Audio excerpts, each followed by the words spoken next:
This is my favorite scene from episode 1 because it was the very first time that I was playing Cooper Howard.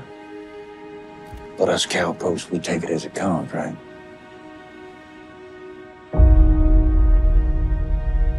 In my own mind, in my own imagination, I was seeing it happen in real time. And I was there with my daughter. And it was terrifying. It really affected me emotionally. These projects are difficult to bring to life. It's a bit of a high wire act across the board, especially episodically. You got to do 8 hours of this. You have to be smart and you have to trust. The pilot episode starts really big and an insane number of things happen in it. In our first season, we have 8 hours to play with. There's acres and acres of intellectual property. I mean, 25 years of games. So it really was like, how do we cover as much of this big, crazy world as we can?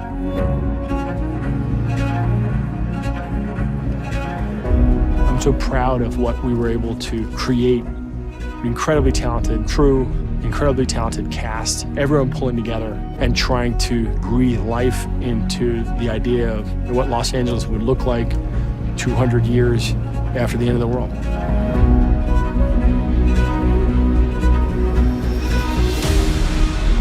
This show presented a number of different amazing opportunities. All of the creature work, the power armor, all the vehicles, the challenges of building the props, the challenges of finding the locations, finding the right cast, figuring out which of these things should be done in visual effects, which of these things should be done practically. There's really nothing you can take for granted. Nothing can just be shot. All of our incredibly talented HODs and crew could just dive right into pulling all of that together, while Graham and Geneva set about with the massive task of figuring out how to create an original story with an original cast of characters that both connects to the mythos of the games in the past, before the bombs dropped, and the existing mythos of the games in latter-day Los Angeles. We always knew that we wanted to do a Vault Dweller as the main character. I think we were both drawn to shows that have sort of main characters who are ironic to the world of the show, and we felt like a Vault Dweller who was naive but also very civilized and sort of morally righteous would inherently create a lot of conflict with her going to the surface. But we were really drawn to the world of the Vault as well because, you know, it's this planned universe that Vault-Tec has created that extends for centuries into the future.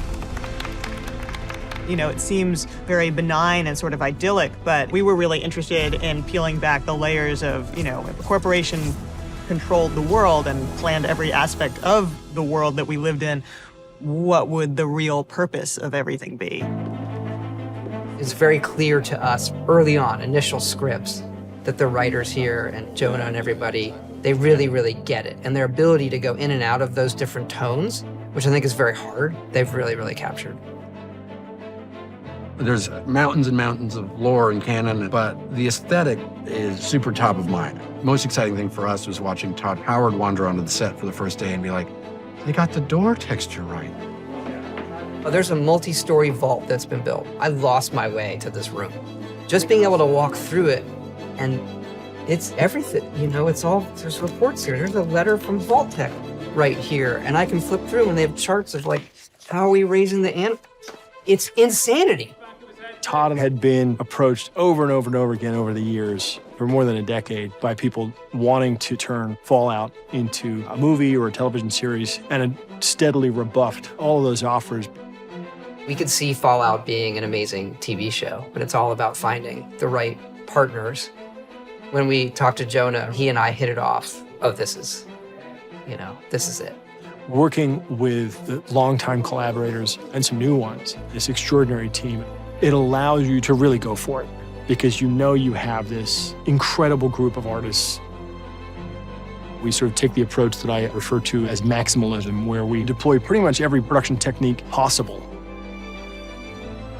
With the massive support of Amazon MGM Studios, we were able to build beautiful sets by our production designer, Howard Cummings. We are based out of New York, but we were thinking it could be anywhere.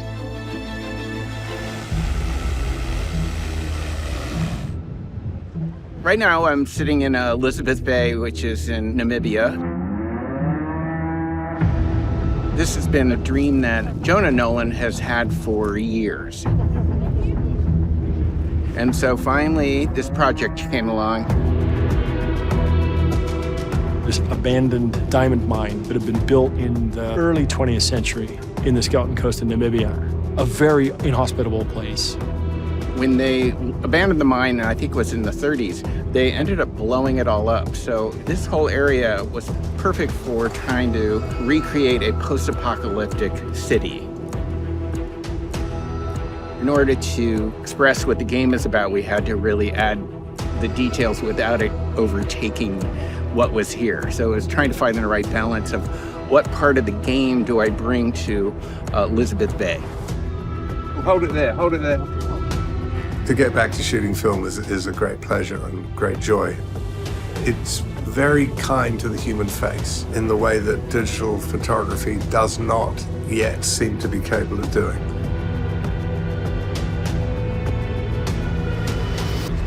Doing hair, makeup, wardrobe in a different format, like 35 millimeter. Yeah, there's certain different aspects you have to be aware of. There's color temperature, there's film speed, there's the frame rate. Things are different, and if you're not familiar with that, it could be something that chases you, and you won't know that until you see the dailies. And the dailies might take a day or two to come back, whereas on digital, it's like instant, oh, let's see what it looks like. Things are different, and if you don't know how to navigate that, it can be a challenge. No one had ever shot there before. And because they resumed mining operations, no one will probably ever shoot there again because it's just too much of a hassle to get a crew in and out. Load Namibian coast, just with everything blowing around, it's really hectic. The sand is getting into everything. Give yourself a moment. Wind and sand. The first 3 days we got there, we had 40-mile-an-hour winds. It's a true challenge for sound. Wind is our enemy. For me, dialogue is really what I focus on, and capturing in the cleanest, most appropriate way for that environment. It came with a lot of challenges to make the vault suits and also to make them textural and interesting. We ran out of fabric very early on, and we had to make 1 million more of them. So we had the fabric made, which was no easy feat. You know, just when you think it's like, oh, okay, we figured it out, like then there's challenges on top of that. There are 3 different kinds of fabrics, and one is for the principals because it has such great give in both directions, and it was more expensive and harder to get. It's from Italy, and we had to dye it and make sure the color was right with Bethesda blue. You know, every sort of step of the way came with its little caveats. Everything above ground had to look like it had been exposed and also salvaged. It wasn't the end of the world. They had learned how to roll with it and how to dress themselves and how to have a style about them.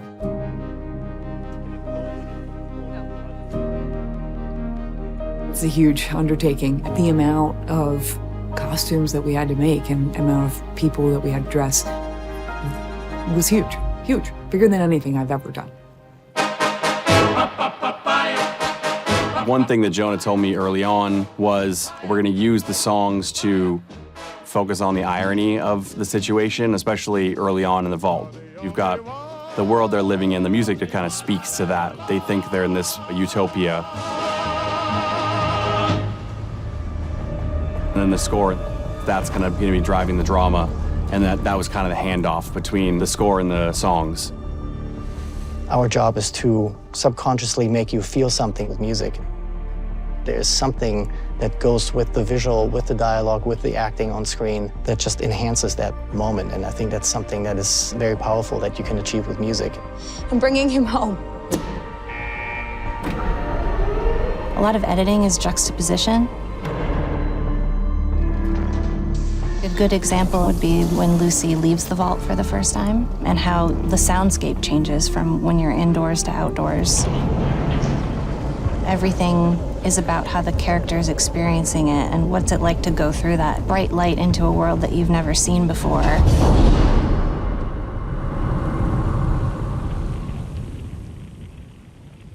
She's never experienced the outside world. She doesn't know what wind feels like, or weather, or the sun. There's the sort of physiological responses that your body has to being on the surface for the first time. And then there's the emotional challenge of having your entire worldview change. She doesn't know what anything looks or sounds like. She's never been up there.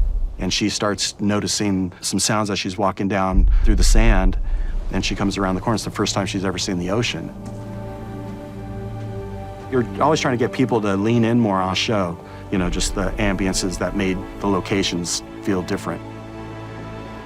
Just the atmosphere that caused isn't something you can fake. It was tangible. We really worked in collaboration with our stunningly brilliant production designer, Howard Cummings, and knew in early plans that while he achieved these magnificent practical sets, we would have some set extensions and a little bit of help to just take things further in visual effects. One of the things about working with Jonah and Grandma Geneva is this sense that there has to be something real in the frame. When we shot the environment for Shady Sands, we went to a huge lake and they were able to see the scope, and we didn't just shoot it in a parking lot. We dressed the entire set and then said, okay, well, everything out there is gonna be Shady Sands. And so the cameras were able to react correctly, and you were able to figure out how far back you should be able to get the scope you needed. We always want to maintain the best elements that we captured on the day. Like, we don't want to lose those. It's always very exciting in the world of visual effects to know that you're creating your own unique world for others to really immerse themselves in. We built one of the first volume facilities on the East Coast and set about trying to figure out exactly what to use it for. We didn't want to use the volume for everything. We just wanted to use it for the kinds of sets that would be too big or too improbable to build. We did a ton of aerial work, but then we brought that onto the volume stage with us. We had gone in the helicopter to Western Utah, gathered all of the plates, and then brought them to life on the volume stage with our fuselage kind of bouncing around. Like, there's a sense of reality for the actors and for me and for everyone else. Handheld cameras inside a fully realized beautiful interior from one of our vertibirds. To be on a real rig that is controlled by someone else on set with a joystick that's just shaking you and taking you on a ride on the volume set, the real drone footage whipping past your eye line. It's just an amazing experience for an actor.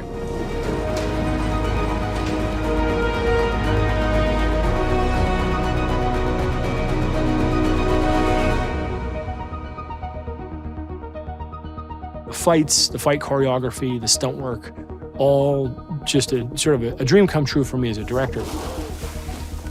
Because you're playing with all of the different toys and trying to put them together to try to give things a sense of weight. And using all of the things we learned over the years to try to make those things feel as immersive and tactile as they do in the games. Most of what you see with the Power Armor is real, and most of it is our incredibly talented stunts team. For us, it started with the team at Legacy. We had the best fabricators and designers in the business on this. They made this suit that is supposed to be a giant walking tank that in the video game is 1,000 pounds, and they made it something that somebody could wear and operate and perform in. We gave him months and months and months of rehearsal to make sure that he was completely fluent. By the time we were done shooting, he could do almost anything in that suit, which is incredible given how much it weighed and the difficulty of it. Giving hugs is hard work. Getting the shots that we got and feeling the way I did about the work, I just felt really proud. I felt like I'd done what I'd set out to. I knew I could go the distance.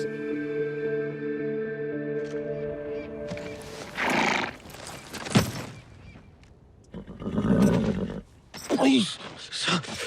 Please. There's an old Mexican eulogy. Feo, fuerte y formal. Means he was ugly, strong, and had dignity. Well, Joey, I'll give you 2 out of 3 on that front. I think it was 2019, and before Kilter had even finished securing the rights that we were talking about, like, oh, we would totally watch a Fallout show if Walton Goggins was in it. My name is Walton Goggins, and I'm auditioning for the role of Ghoul. Oh, amazing. Wait a minute. We just wrapped. I got it? You mean I got it? Oh, my God. Walton Goggins is one of those actors who you just put on the bucket list of people who's so versatile and talented, both dramatically and comedically. I don't really know how he does it. I started this experience as the Ghoul. We started talking about it 6 months before the cameras even began rolling. We had the enormous challenge of figuring out how to take this incredibly versatile actor with this amazing face that can convey humor and sadness, all these different things, and then put 10 pounds of makeup on it and still have that work. Ghoul could easily fall into something that's zombie, kind of burn victim. There's all these different aesthetics that I think we wanted to try and avoid as much as possible so that it was its own look. And we had a very dear friend of mine, Jake Garber. He's one of the best special effects makeup artists in the world, and he stepped in to apply it. First time we did it, it took 5 hours to put the pieces on. And once we were into production, he had it down to about 1 hour and 45 minutes. When we were doing the makeup in the trailer, he would bring in movies. I watched copious amounts of Westerns over the course of this. He had it down so quick that sometimes I would ask him to take a little bit longer because the movie I was watching was 2.5 hours long. I could tell once we started getting towards the end of the application, he started to kind of settle into the role. You tell the story with your face.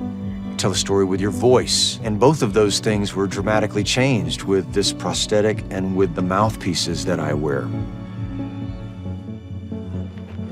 I was so insecure about it when we first started, and like after every take, I would just look at Jonah and he would say, yeah, we got all of it, man. I said, all of it? Everything. Walton came to set for the first day, and we're all nervous because, you know, is the makeup gonna work? Is it gonna be okay? It was the middle of the summer, and it was very, very hot. And I walk over to give him a hug and welcome him to the set, and he's crying. And I thought it was an emotional day. I get it, you know, first day, big new role. And then I looked at him and I'm like, oh, he's not crying, he's actually sweating. And it's coming out of his eyes because the makeup is so intense. He was just roasting in there. So we had some challenges with it, but he was incredibly game and so up for it. I just didn't anticipate all that I would feel being the Ghoul.